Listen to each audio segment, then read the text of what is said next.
का आपके चैनल ई स्टडी केंद्र पर एक बार फिर से स्वागत है। आज मैं आप सभी के लिए पिछले साल का 2023 का होम साइंस का पेपर लेकर हाजिर हूँ।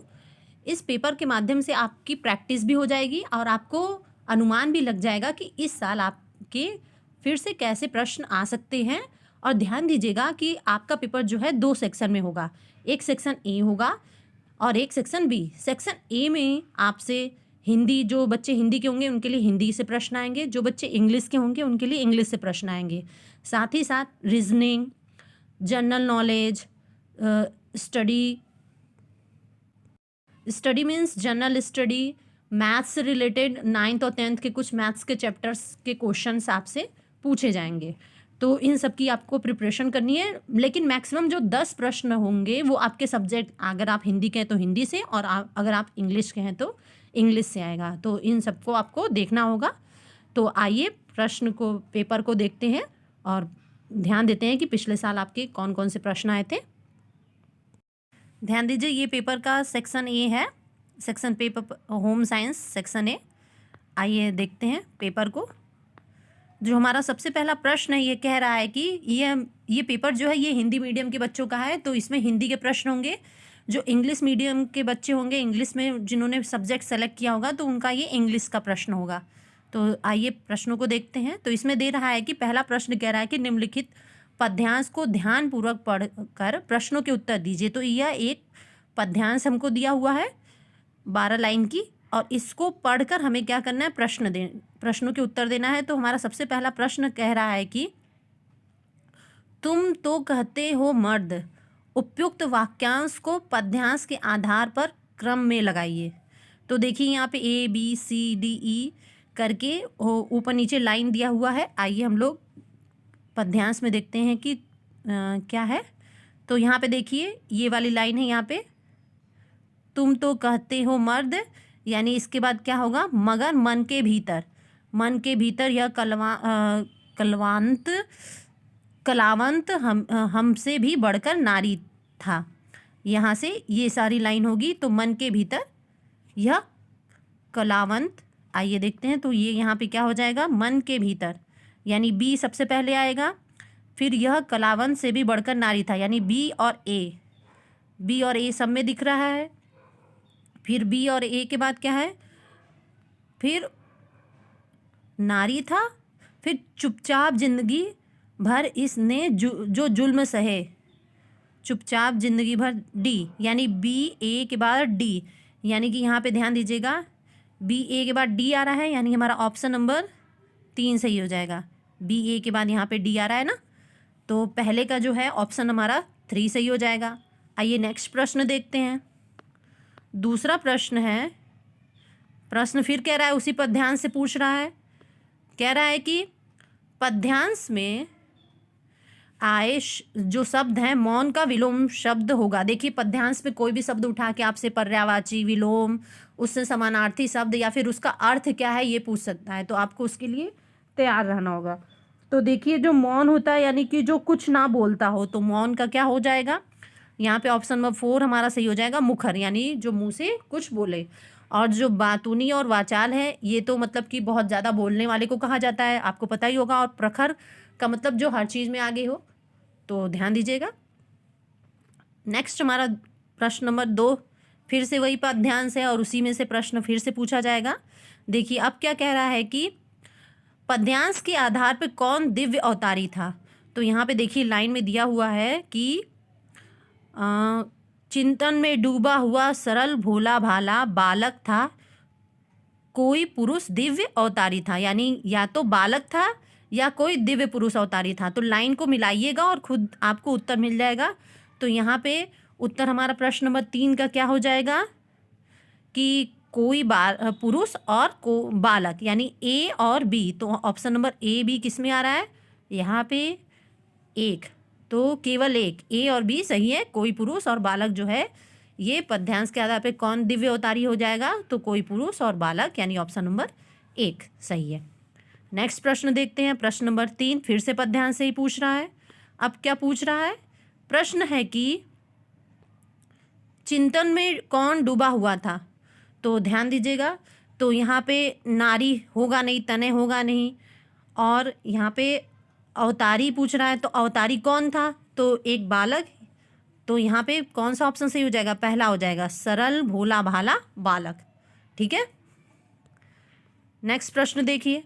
प्रश्न नंबर फिर पद्यांश से ही है, यानी कुल मिला के अभी ये 5वां प्रश्न है जो पद्यांश से पूछा जा रहा है। क्या पूछ रहा है पद्यांश से? ये प्रश्न पूछ रहा है कि पद्यांश में से उस शब्द का चयन कीजिए जिसका अर्थ दीदा होता है। तो दीदा का क्या अर्थ होता है? तो आप लोगों ने अक्सर देखा होगा, दादी या फिर घर के बड़े बुजुर्ग कहते हैं कि ये करने पे भी दीदा नहीं लग रहा था, यानी दीदा मीन्स क्या होती है? तो यहाँ पे हमारा ऑप्शन नंबर 3 हो जाएगा सही, आँखें, यानी नींद नहीं आ रही थी। ठीक है, तो दीदा मीन्स आँखें। आइए नेक्स्ट प्रश्न को देखते हैं। प्रश्न है कि अब यहाँ पे दे रहा है कि निम्नलिखित में से लोकोक्तियों को पहचाने। तो लोक में उक्ति, किसी के द्वारा कही गई उक्ति जो प्रसिद्ध हो जाती है उसे लोकोक्ति कहते हैं। तो यहाँ पे पहला दे रहा है, धोबी का कुत्ता न घर का न घाट का। फिर बी दे रहा है, अपनी खिचड़ी अलग पकाना, अक्ल के घोड़े दौड़ाना, या फिर आटे के साथ घुन भी पीस जाता है।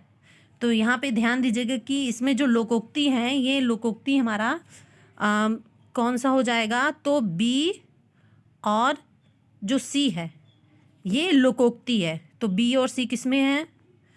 तो बी और सी हमारा ऑप्शन नंबर 3 में दे रहा है। तो ये क्या है कि अपनी खिचड़ी अलग पकाना और अक्ल के घोड़े दौड़ाना, ये दोनों हमारा क्या है? लोकोक्ति है। तो मुहावरा और लोकोक्ति को भी ध्यान से पढ़ लीजिएगा, इससे प्रश्न पूछा गया था पिछले साल, तो इस साल भी पूछे जा सकते हैं। आइए नेक्स्ट प्रश्न देखते हैं। प्रश्न है कि विश्व मौसम यानी मेट्रोलॉजी दिवस कब मनाया जाता है? तो ध्यान दीजिएगा, इसका जो उत्तर होगा ऑप्शन नंबर 3 यानी 20 मई।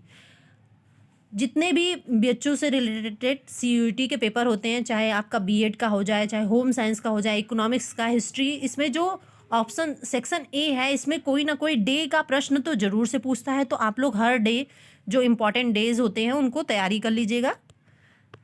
आइए नेक्स्ट प्रश्न कह रहा है कि इसमें त्रुटि पहचानना है। त्रुटि क्या कह रहा है? निम्नलिखित में से त्रुटि रहित वाक्य चिन्हित कीजिए। तो कौन से वाक्य में त्रुटि नहीं है? ध्यान दीजिए, उसके माताजी दिल्ली रहते हैं, तो उसके यहाँ पे गलत है, यानी ये त्रुटि पूर्ण वाक्य है। उसकी माताजी दिल्ली रहते हैं, रहते गलत हो गया, ये भी त्रुटि से भरा हुआ है। उसकी माताजी दिल्ली में रहती है, ये सही है। ऑप्शन नंबर 3 हमारा सही हो जाएगा। 8वें का क्या हो जाएगा? 3। आइए नेक्स्ट प्रश्न देखते हैं। प्रश्न है, देखिए इसमें क्या कह रहा है कि A, B, C और D एक साझेदारी शुरू करते हैं। A कुल पूंजी के 1/3 भाग का योगदान करता है और B 1/4 भाग का, यानी A क्या कर रहा है? A बराबर 1/3 और B 1/4, यानी B बराबर 1/4 और C 1/5 भाग का योगदान कर रहा है, यानी C बराबर 1/5 भाग हो गया। योगदान कर रहा है तो शेष भाग D करता है। तो वे चारों इस बात पर सहमत होते हैं कि वे अपनी पूंजी के अनुपात में ही लाभ लेंगे। यदि कुल लाभ 6,000 है तो इसमें D का भाग कितना है? तो ध्यान दीजिएगा, यहाँ पे हमें 6,000 रुपये दे रहा है, तो 6,000 का एक एक करके पहले आप निकालिए। पहले 1/3 निकालिएगा, तो ये कट गया इससे, यानी पहले का आंसर क्या आया हमारा? 2,000 आया। फिर इसी 6,000 का 1/4 निकालिएगा। 1/4 जब आप निकालेंगे, 6,000 का 1/4, तो ये इससे जाएगा एक बार में, फिर इसको 2 जाएगा 5, यानी 1,500 आया।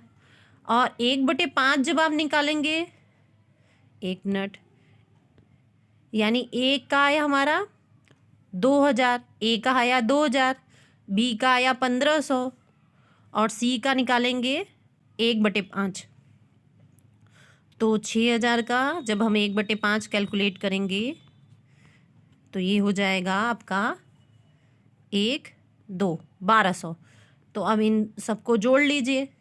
तो हम इनको जोड़ते हैं तो हमारा आता है 4,700। तो 4,700 को 6,000 में से घटा दीजिए तो कितना बचेगा? यानी वही भाग होगा D का। तो हमारा कितना बच रहा है? 47 में से 4700 में से 6000 में से 4700 घटाने पे यहाँ पे 1300 बचेगा। तो यानी ऑप्शन नंबर 4 हमारा सही हो जाएगा। आपको इसी तरह करना होगा इसको।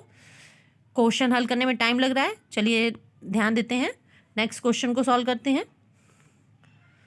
नेक्स्ट क्वेश्चन है, तो ध्यान से हल करिएगा तभी एकदम सही होगा आपका। मैच भी कर लीजिएगा। नेक्स्ट प्रश्न है हमारा कि किस नगर में भारतीय खाद्य निगम ने पहला खाद्य संग्रहालय स्थापित किया था। तो ध्यान दीजिए कि इसका आपका आंसर जो हो जाएगा ऑप्शन नंबर 4 तंजावुर, यानी तंजावुर हो सकता है इसका शुद्ध उच्चारण। किस नगर में भारतीय खाद्य निगम ने अपना पहला खाद्य संग्रहालय स्थापित किया था, तो तंजावुर में। नेक्स्ट प्रश्न देखिए। प्रश्न है कि निम्नलिखित प्रश्न में एक कथन और 3 निष्कर्ष दिए गए हैं। कथन के आधार पर निष्कर्षों का परीक्षण कीजिए और सही विकल्प चुनिए। तो कथन है कि मीना श्रीमान एवं श्रीमती जोशी की एकमात्र पुत्री है, एकमात्र सुपुत्री है। तो यानी एकमात्र की मतलब कि इसके अलावा कोई भी है ये नहीं है। अब देखिए निष्कर्ष कौन कौन सा निकल रहा है। तो श्रीमान और श्रीमती जोशी के 2 बच्चे हैं, तो ये क्या हो जाएगा, गलत। मीना का कोई भाई नहीं है, तो ये तो लागू हो रहा है। मीना का एक सौतेला भाई है, तो ये भी गलत हो जाएगा। तो 11 का हमारा क्या हो जाएगा,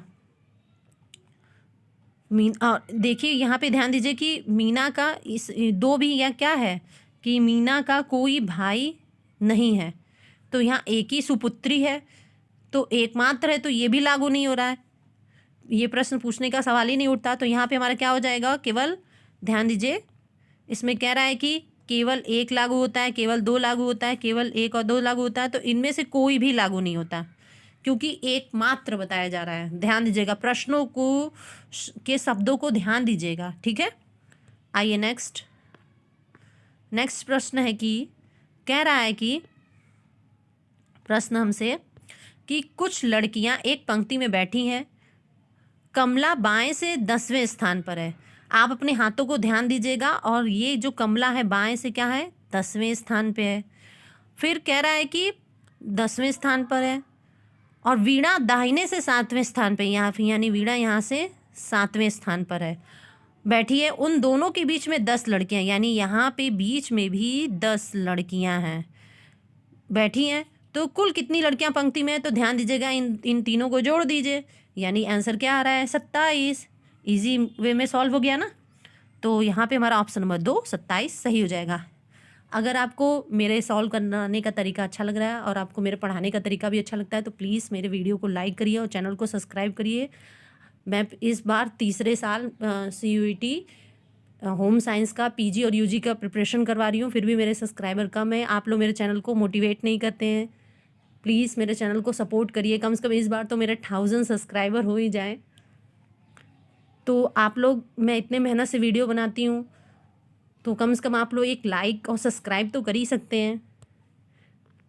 आइए नेक्स्ट प्रश्नों को देखते हैं। तो प्रश्न है कि रोगों के उस सही समुच्चय की पहचान कीजिए जिनके विरुद्ध MMR वैक्सीन प्रयोग होती है। तो ध्यान दीजिएगा कि जो MMR वैक्सीन होती है ये मुख्य रूप से खसरा, गलसुआ और रुबेला, यानी ऑप्शन नंबर 1 हमारा सही हो जाएगा, इसके लिए प्रयोग किया जाता है। तो ये प्रश्न आपका होम साइंस के हिसाब से भी इम्पॉर्टेंट है, उसमें भी प्रश्न ये पूछ सकता है। आइए नेक्स्ट प्रश्न देखते हैं। नेक्स्ट प्रश्न है हमारा, ध्यान दीजिए, अब ये हमारा नागरिक शास्त्र से प्रश्न आ गया। पूछ रहा है प्रश्न कि अपने सत्रों में निरंतर कितने दिनों तक अनुपस्थित रहने पर संसद की सदस्यों की सदस्यता समाप्त हो जाएगी। तो ध्यान दीजिएगा, इसमें हमारा ऑप्शन नंबर 2 सही हो जाएगा, 60 दिन। नेक्स्ट प्रश्न देखिए।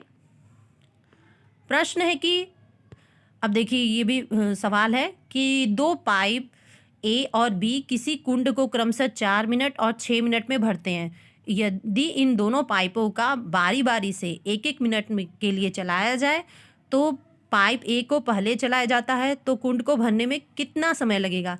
ध्यान दीजिएगा, ये जो वर्क एंड टाइम चैप्टर जो होता है आपने 8, 9, 10 में, मुख्य रूप से 9, 10 के मैथ्स के बुक से ये प्रश्न आ रहे हैं, तो इनको आप हल करके देख लीजिएगा। इसका आंसर जो होगा ये 4 मिनट 48 सेकेंड, ऑप्शन ए इसका सही हो जाएगा। आइए नेक्स्ट प्रश्न को देखते हैं। प्रश्न है कि ये ब्लड रिलेशन से रीजनिंग का प्रश्न है। कह रहा है कि आर की पत्नी वी है, यानी आर की जो पत्नी है यानी आर प्लस है, पति पत्नी है, वी है। फिर कह रहा है वी का भाई टी है, वी का भाई क्या हो गया, ये पत्नी है माइनस टी है, ये प्लस है। फिर कह रहा है आर की माँ एस है, आर की माँ क्या हो गया, एस है माइनस। वी का ससुर डब्लू है, अब वी का ससुर क्या है, डब्लू है, अब इस पे प्लस, ये पुरुष है इसीलिए। एस की सास वाई है, अब इसकी भी सास क्या हो गई, वाई। वी का वाई के से कैसा संबंध है, वी का, ध्यान दीजिए ये जो है इसके वाई जो है क्या है, एस की सास है, तो वी का जो संबंध क्या हो जाएगा, ध्यान दीजिएगा, तो ये जो क्या हो जाएंगी, पौत्र वधू हो जाएंगी, क्योंकि ये पत्नी है, आर की जो पत्नी है वी है, तो इसका वाई के साथ क्या हो जाएगा संबंध। अब ये देखिए, ये पहली पीढ़ी, ये दूसरी पीढ़ी और ये तीसरी पीढ़ी है, तो इनका जो संबंध हो जाएगा क्या है, पौत्र वधू। ऑप्शन नंबर 3 हमारा सही हो जाएगा। ब्लड रिलेशन का प्रश्न है, इसको इसी तरह हल करिएगा। आइए नेक्स्ट प्रश्न को देखते हैं। प्रश्न है कि निम्नलिखित प्रश्नों में वक्तव्य और पूर्व धारणा दी हुई है, पूर्व धारणाओं के आधार पर वक्तव्य पर विचार कीजिए और नीचे दिए गए विकल्पों में सही विकल्प का चयन करना है। ठीक है, तो वक्तव्य हमारा क्या दिया गया है कि एक बहुराष्ट्रीय कंपनी ने वर्ष की छुट्टियों की सूची को सूचना पट पर दर्शाने के बजाय इंटरनेट पर दर्शाना शुरू किया है। अब पूर्व धारणाएं क्या है, कह रहा है कि सभी कर्मचारियों के पास घर पर इंटरनेट सुविधा है, तो ये तो हो नहीं सकता कि सबके घर इंटरनेट की सुविधा हो, फ़ोन। फिर देखिए नेक्स्ट कह रहा है कि अधिकांश कर्मचारियों ने पहले छुट्टियों की सूची को इंटरनेट और सूचना पट दोनों पर खोजा था। तो यहाँ पे इनमें से कह रहा है कि क्या सही होगा, केवल एक ही शंका रहित है, केवल 2 ही शंका रहित है। तो ध्यान दीजिएगा, जो 17 का आंसर जो हो जाएगा, अब इसमें से क्या है, ऑप्शन नंबर 3 सही हो जाएगा, ना तो 1 और ना ही 2 शंका रहित है, यानी दोनों पे ही शंका है, किसी पे भी ऐसा नहीं है कि शंका नहीं किया जा सकता, क्योंकि सभी कर्मचारियों के पास घर पर इंटरनेट है, ऐसा हो नहीं सकता, शंका है इसमें भी। और अधिकांश कर्मचारियों ने पहले छुट्टी की सूची को इंटरनेट और सूचना पट पर खोजा था, तो ये भी है, ध्यान दीजिएगा। तो यहाँ पे भी ऑप्शन नंबर 3 सही हो जाएगा। नेक्स्ट देखिए क्वेश्चन नंबर 18, इसमें क्या कह रहा है कि, तो आइए इस श्रृंखला को हल करते हैं। तो ध्यान दीजिएगा, इसको ध्यान से देखिएगा, ऐसा प्रश्न जरूर से आपके पेपर में आएगा। तो इसको कैसे हल करना है, तो पहले 35 में से क्या करिए, 21 को घटाइए, तो आप देखेंगे कि 14 का डिफरेंट है। फिर आप 53 में से आप क्या करेंगे, 35 को घटाइए, 53 में से आप 35 को घटाइए, तो आप देखेंगे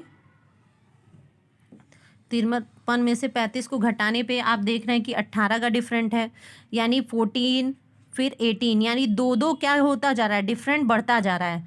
तो जब हम क्या करेंगे, 75 में से 50 क्या करेंगे, 53 घटाएंगे, तो कितना के डिफरेंट आ रहा है, 22 का। तो 22 का तो नेक्स्ट क्या हो जाएगा, अब यहाँ पे ध्यान दीजिएगा कि 14 पहले आया था, फिर 18 आया था, यानी 4 बढ़ रहा है ना। तो 22 में हम कितना जोड़ेंगे, 4 जोड़ देंगे, तो कितना आ जाएगा हमारा 26, यानी हमें 75 में कितना जोड़ना है, लास्ट जो हमारा श्रृंखला क्या आ रहा है 75, तो यानी 75 में हम 26 जोड़ देंगे, तो कितना आ जा रहा है 1, फिर एक कैरी किए यानी 10 यानी 101 आ रहा है। तो यहाँ पे हमारा कौन सा ऑप्शन सही हो जाएगा, 18 का 3 सही हो जा रहा है, 101। श्रृंखला वाले प्रश्न जरूर से आते हैं, तो ऐसे प्रश्नों को भी देख लीजिएगा। आइए नेक्स्ट प्रश्न फिर से हिंदी का आ गया। जैसा कि मैंने कहा था कि लगभग 10 प्रश्न आपके सब्जेक्ट से आएंगे, जो आपने लैंग्वेज सेलेक्ट किया होगा, तो अनुकूल का क्या विलोम होता है तो पता ही होगा, प्रतिकूल। जड़ का क्या होता है तो चेतन। नवीन का क्या होता है तो पुरातन। और प्रत्यक्ष का क्या होता है परोक्ष। यानी ए का 3 बी का 4। ए का 3 बी का 4 किस में है तो ऑप्शन नंबर हमारा जो है ए का 3 बी का 4, ऑप्शन नंबर 2 हमारा सही हो गया। नेक्स्ट प्रश्न देखिए, प्रश्न पूछ रहा है कि भारत में किस फिल्म से पार्श्व गायन प्रारंभ हुआ। तो ध्यान दीजिएगा, प्रश्न नंबर 20 का जो हमारा उत्तर हो जाएगा ऑप्शन नंबर 3 आला मारा सही हो जाएगा। नेक्स्ट प्रश्न को देखिए, ये फिर मैथ से क्वेश्चन आ गया, इसको ध्यान दीजिएगा। देखिए क्या कह रहा है कि अमन पी से क्यों तक 40 किमी, ये भी वर्क एंड टाइम से रिलेटेड चैप्टर से प्रश्न पूछा गया है। 40 किमी घंटा की गति से यात्रा करता है और वापस पी तक अपनी गति 50% बढ़ाकर लौटता है। पूरी यात्रा में उसकी औसत गति कितनी थी, तो इसका भी ऑप्शन जो है यहाँ पे 48 किमी घंटा है। इसको देख लीजिएगा सॉल्व करके। नेक्स्ट प्रश्न देखिए, प्रश्न है कि ये भी एक घातांक से चैप्टर आ गया, समीकरण, रेखीय समीकरण चैप्टर है। इसमें कह रहा है कि मैथ से रिलेटेड ये भी प्रश्न है कि के किन मानों के लिए द्विघात समीकरण 2x² minus KX plus K equal to 0 के मूल समान होंगे। तो इसका जो ऑप्शन हो जाएगा ऑप्शन नंबर 22 का ऑप्शन नंबर 4 जो है ये सही हो जाएगा, 0 और 8 के लिए समान होंगे। आइए नेक्स्ट प्रश्न है, ये भी आपका हिंदी से आ गया। 23 नंबर प्रश्न कह रहा है कि सूची 1 के साथ सूची 2 का मिलान कीजिए। तो ध्यान दीजिएगा, जितना शीघ्र हो सके, तो इसके लिए क्या हो जाएगा यथाशीघ्र।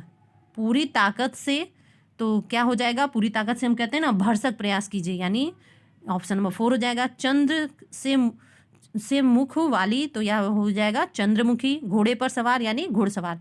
तो ए का क्या हो रहा है 3 और बी का क्या हो रहा है 4, इसमें भी हो रहा है ए का 3 बी का 4। तो यहाँ पे ऑप्शन नंबर क्या हो जाएगा हमारा 23 का 3 सही हो जाएगा। तो ऐसे प्रश्न आएंगे, आप इनका प्रिपरेशन कर लीजिएगा। वाक्यांश के लिए एक शब्द। आइए नेक्स्ट प्रश्न, इस वीडियो में मैं 25 प्रश्न हल करवाऊंगी और फिर मैं 25-25 करके 4 वीडियो लाऊंगी। 2023 का पेपर है ये। नेक्स्ट प्रश्न है आपका कि निम्नलिखित वाक्यांशों को सही क्रम में लगाइए। तो ध्यान दीजिए, ये एक सेंटेंस है पूरा, इसको हमें सही करना है। तो इसमें क्या हो जाएगा कि ज्यों ज्यों मनुष्य की आवश्यकता बढ़ती जाती है, तो इसमें आप ध्यान दीजिएगा, ज्यों ज्यों मनुष्य की आवश्यकता बढ़ती जाती है त्यों तो मनुष्य उसकी पूर्ति के लिए,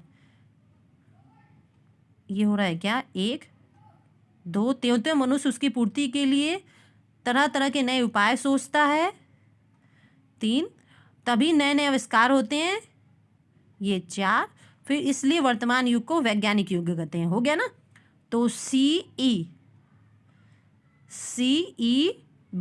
नेक्स्ट देखते हैं CEB किस में आ रहा है। CEB यानी कि ऑप्शन नंबर जो क्वेश्चन नंबर जो हमारा 24 है, इसका क्या सही हो रहा है ऑप्शन नंबर 4 सही हो रहा है। ऑप्शन नंबर 4 सही हो जाएगा CEB। ध्यान दीजिएगा, मैंने पढ़ के पूरा बता दिया था। नेक्स्ट प्रश्न है हमारा आज का जो लास्ट प्रश्न है, ये आपका परसेंटेज से पूछ रहा है। प्रॉफिट एंड लॉस चैप्टर पूछ रहा है कि एक पुस्तक की 100 प्रतियों का क्रय मूल्य उसी पुस्तक की 60 प्रतियों के विक्रय मूल्य के बराबर है, तो लाभ या हानि का प्रतिशत होगा। तो इसमें जो CUET एग्ज़ाम सेंटर NTA है, उसने ऑप्शन नंबर जो है 1 को सही माना है। इसको भी आप हल करके देख लीजिएगा। वीडियो आपको कैसा लगा हमें कमेंट करके ज़रूर से बताएं। और मैंने जो होम साइंस से रिलेटेड जितने भी वीडियो बनाए हैं, आप उनकी प्रैक्टिस कर लीजिए। एक प्रकार से आपका प्रिपरेशन हो जाएगा और उनसे भी आपका जो इस साल का एग्ज़ाम है वो बहुत अच्छे जाएगा। मैंने मैक्सिमम टॉपिक पे जो आपका सिलेबस का टॉपिक है वो उस पर वीडियो बनाया, चाहे वो UG के बच्चों के लिए हो चाहे PG के बच्चों के लिए हो। तो मेरे सारे वीडियो आप देख डालिए। इससे क्या होगा कि आपकी प्रिपरेशन अच्छी हो जाएगी। और वीडियो आपको कैसा लगा हमें कमेंट करके ज़रूर से बताइए। और लाइक एंड सब्सक्राइब करिए और अपने फ्रेंडों में मेरे वीडियो को शेयर करिए। Thank you everyone.